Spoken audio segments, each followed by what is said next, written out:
വിദേശത്ത് ജോലി വാഗ്ദാനം ചെയ്ത് ലക്ഷങ്ങൾ തട്ടിയെന്ന് പരാതി. എറണാകുളം വൈറ്റില കേന്ദ്രീകരിച്ച് പ്രവർത്തിച്ചിരുന്ന 7 സ്പൈസ് ആൻഡ് റൈസ് ഇന്റർനാഷണൽ സ്ഥാപനത്തിന്റെ നടത്തിപ്പുകാരാണ് തട്ടിപ്പിന് പിന്നിൽ. പോലീസിൽ പരാതി നൽകിയിട്ടും നടപടിയില്ലെന്ന് തട്ടിപ്പിനിരയായവർ.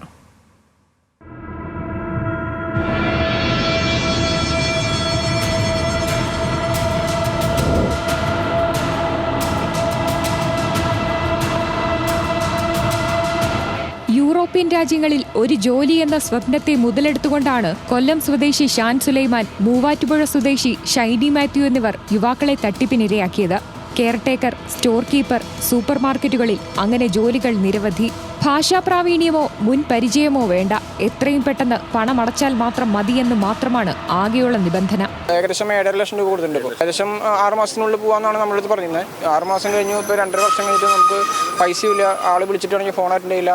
പിന്നെ ഇതുപോലെ തന്നെ എനിക്കറിയാവുന്ന എൻ്റെ ഫ്രണ്ട്സിൻ്റെ നിന്ന് മാത്രമായിട്ട് ഏകദേശം 50 ലക്ഷത്തോളം മേടിച്ചിട്ടുണ്ട്. എൻ്റെ വീട് ആധാരവും പണം വെച്ചിട്ടാണ് ഈ പൈസ എടുത്തിരിക്കുന്നത്. ഇപ്പോൾ ആ വീട് ജപ്തി ആയിക്കൊണ്ടിരിക്കുകയാണ്. അതിൻ്റെ കോപ്പി വരെ ഞാൻ അയച്ചു കൊടുത്തിരുന്നത്. എന്തെങ്കിലും ചെയ്യണം, എനിക്ക് നടപടി ആകെ എൻ്റെ ആവശ്യ വിലയാണെന്ന് പറഞ്ഞിട്ട്. പക്ഷേ അവനൊന്നും നമുക്ക് ചെയ്തു തരാമെന്ന് പറയലല്ലാണ്ട് പൈസ തന്നില്ല ഇതുവരെ. പണം നൽകിയിട്ടും വിസ ലഭിക്കാതായതോടെ ബന്ധപ്പെട്ടപ്പോൾ മെഡിക്കൽ ചെക്കപ്പിനായി മധുരയിൽ കൊണ്ടുപോയി. എന്നാൽ അതും തട്ടിപ്പിന്റെ മറ്റൊരു ഭാഗമായിരുന്നു. 8 ലക്ഷം രൂപയ്ക്ക് ജർമ്മനിയിലേക്ക് 3 മാസത്തിനുള്ളിൽ ജോബ് വിസ, 2 വർഷത്തേക്കുള്ള ജോബ് വിസയാണ് മലയാളി ഫാമിലിയിലിട്ട് ഹോം കെയർ ടേക്കർ ജോബാണ് പറഞ്ഞത്. ഇത് സാമ്പത്തിക ടൈറ്റ് ഉള്ളതാണ്. ഇപ്പോൾ 8 ലക്ഷം രൂപ ഒരുമിച്ച് തരാനില്ല എന്ന് പറഞ്ഞപ്പോൾ ആദ്യം ഞാനൊരു 3.5 ലക്ഷം രൂപ കൊടുത്തു. 3.5 ലക്ഷം രൂപ കൊടുത്തിട്ട് കടം മേടിച്ചൊക്കെയാണ് കൊടുത്തത്. മധുരയിലൊരു സ്ഥാപനത്തിൽ, ഒരു ചായക്കട, ഞാൻ നേരത്തെ കാണിച്ച പോലത്തെ സ്ഥാപനത്തിൽ കൊണ്ടുപോയിട്ട് മെഡിക്കൽ എടുക്കാൻ പറഞ്ഞു വിട്ടു.